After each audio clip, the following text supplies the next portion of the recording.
Hey everyone, and welcome. You know that feeling you get sometimes looking at the world around us that it's all just a bit strange? A kind of confusing mix of glossy surfaces, styles from every decade all at once, and this general sense of being a little lost? Well, you're definitely not the only one.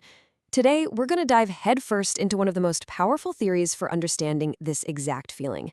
Fredric Jameson's huge idea about postmodernism, or what he calls the cultural logic of late capitalism.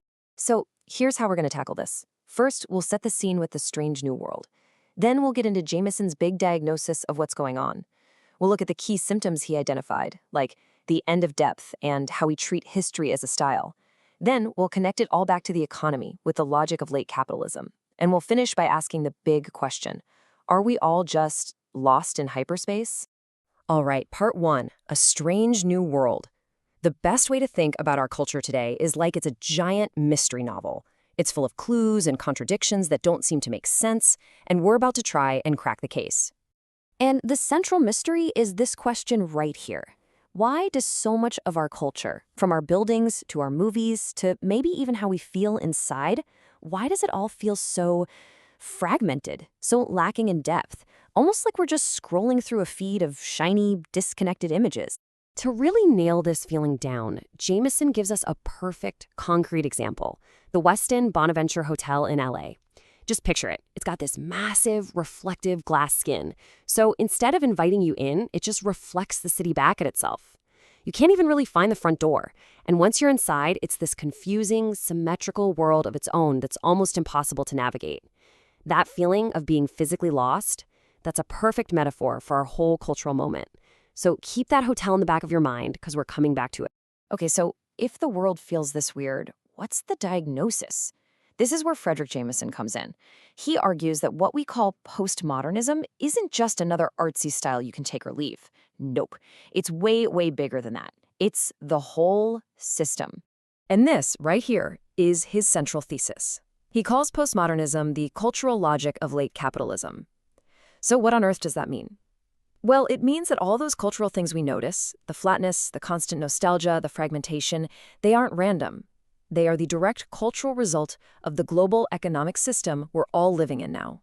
It's not just a painting in a museum, it's the air we breathe. To really get it, you have to see how different it is from modernism. Think of Picasso or Stravinsky. Their art was meant to be difficult, to be shocking, to challenge the status quo. It was an opposition. But postmodernism, Jameson says, is the status quo. It's the official culture. It's completely merged with the market. It's not trying to shock anyone anymore. It's trying to sell you something. Even the most innovative art just becomes another new product. So this brings us to the first major symptom of our postmodern world, what Jameson calls a new kind of depthlessness. It's a world of surfaces.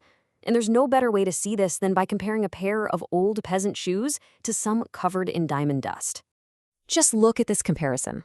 On the one hand, you have Van Gogh's painting of boots. You can feel the story, right?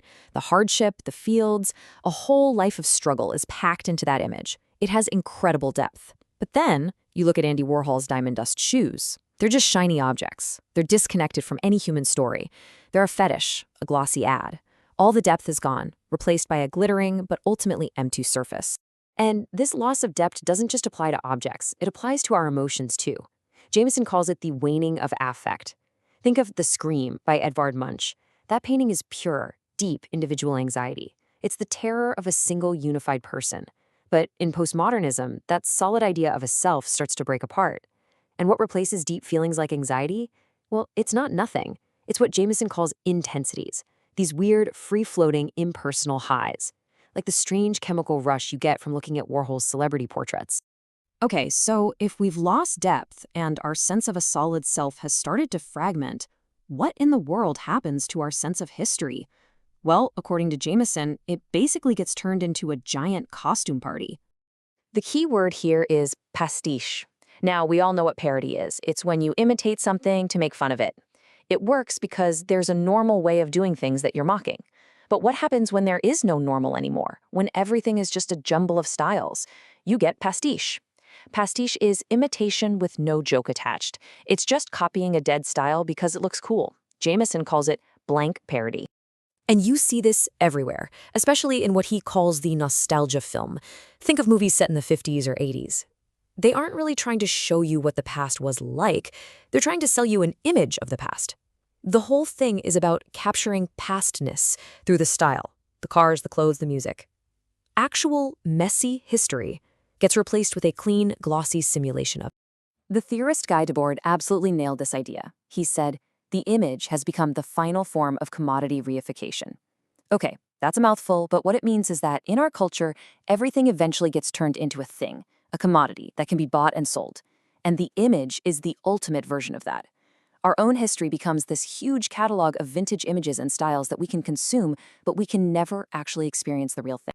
All right, so we've got the symptoms: depthlessness, a waning of real feeling, and history becoming a style catalog. So now we get to the core of it, connecting all this culture back to the economic system. How does postmodernism map onto late capitalism? Well, Jameson lays out this really clear timeline. He argues that each major stage of capitalism has produced its own unique cultural logic. So back in the day, market capitalism gave us realism in art and literature. Then, as we moved into an age of monopoly capitalism and imperialism, we got modernism. And today, in our era of global, multinational, late capitalism, well, we get postmodernism. It's the culture that perfectly reflects an economic system that has expanded to colonize every last corner of our lives and minds. And this brings us right back around to where we started, that deep feeling of being lost. If our entire culture is just a reflection of a global economic network that's too huge and too abstract for any one person to grasp, well, how are we supposed to figure out where we even stand?